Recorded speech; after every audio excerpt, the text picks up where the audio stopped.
এরকম একটা ঝামেলা লেগে গেছে, কি একটা অবস্থা। তুমি যদি একবার দেখতে। ঝামেলা লেগে গেছে মানে? হ্যাঁ, তুমুল একটা ঝগড়া লেগে গেছে। তুমুল ঝগড়া লেগে গেছে? তুমি দেখবে নাকি? দেখলে আসো।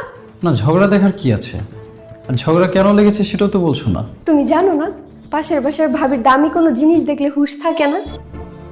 সেটা তো আমার জানার কোনো দরকার নেই। হয়েছেটা কি? ভাবি আমার স্বর্ণের বালাটা দেখেছে আর অমনি তার মেজাজ খারাপ হয়ে গিয়েছে। তোমার স্বর্ণের বালা দেখে মেজাজ খারাপ হওয়ার কারণ? ওই যে তুমিও ওকে বানিয়ে দিয়েছো, তার হাজবেন্ড তো আর তাকে বানিয়ে দেয়নি। এই বিষয়টা নিয়ে তাদের মধ্যে ঝগড়া হচ্ছে? হ্যাঁ, এটা নিয়ে তো ঝগড়া করছে। ওদের খাওয়া দাওয়া সবকিছুই বন্ধ। বলো কি, খাবার দাবার বন্ধ করে রেখেছে? হ্যাঁ, ওই রকম একটা স্বর্ণের বালা ভাবিকে না বানিয়ে দিলে ভাবি বলেছে আর রান্নাই করবে না। এটা তো খুবই খারাপ একটা ব্যাপার। আর তুমি এভাবে ফিক ফিক করে হাসছো কেন? হাসবো না আমি? কত সুন্দর ঝগড়া করছে ওরা। আরেকজনের ঝগড়া দেখে তুমি হাসবে কেন?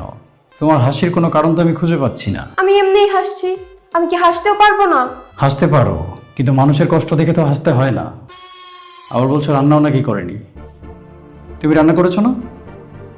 যাও গিয়ে ওনাদেরকে খাবার দিয়ে আসো। কেন? যদি খাবারই খেয়ে নেয় তাহলে তো মাথা ঠান্ডা হয়ে যাবে, ঝগড়া বন্ধ হয়ে যাবে। তো তুমি কি চাচ্ছ যে ঝগড়াটা হোক?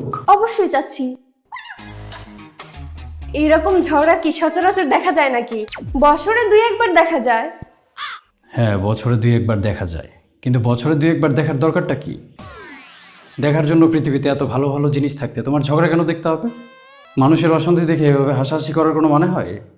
ওনাদের মধ্যে আজকে অশান্তি হচ্ছে, যদি তোমার আর আমার মধ্যে ঝগড়া হয় আর সেটা দেখে পাশের বাসার ভাবি হাসে, তখন কেমন লাগবে? তোমার আর আমার মধ্যে তো অশান্তি হবেই না।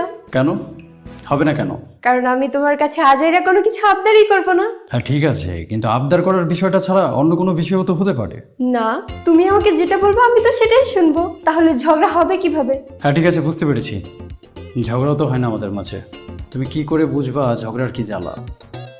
1 মিনিট, আমি তো তোমাকে স্বর্ণের বালা বানিয়ে দিয়েছি 3 বছর আগে। তুমি স্বর্ণের বালা পেলে কোথায়? আরে বুঝো না, সকালবেলা বসে বসে বোর হচ্ছিলাম, কি করব বুঝতে পারছিলাম না। হ্যাঁ, তারপর কি শয়তানিটা করলে? শয়তানি করিনি, কিন্তু আমার ওই পুরনো বালাটা ভাবিকে দেখিয়ে বলেছি তুমি এটা আমাকে নতুন কিনে দিয়েছো। কি বলেছো? নতুন কিনে দিয়েছি এটা বলেছো? হ্যাঁ। তারপর কি হলো?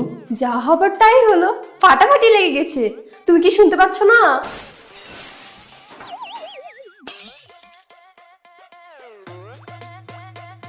এই যে তুমি এরকম একটা অশান্তি লাগিয়ে দিলে, কাজটা কি তুমি ঠিক করেছো? এখানে আমার দোষটা কি বলো তো? ভাবির লোভ বেশি,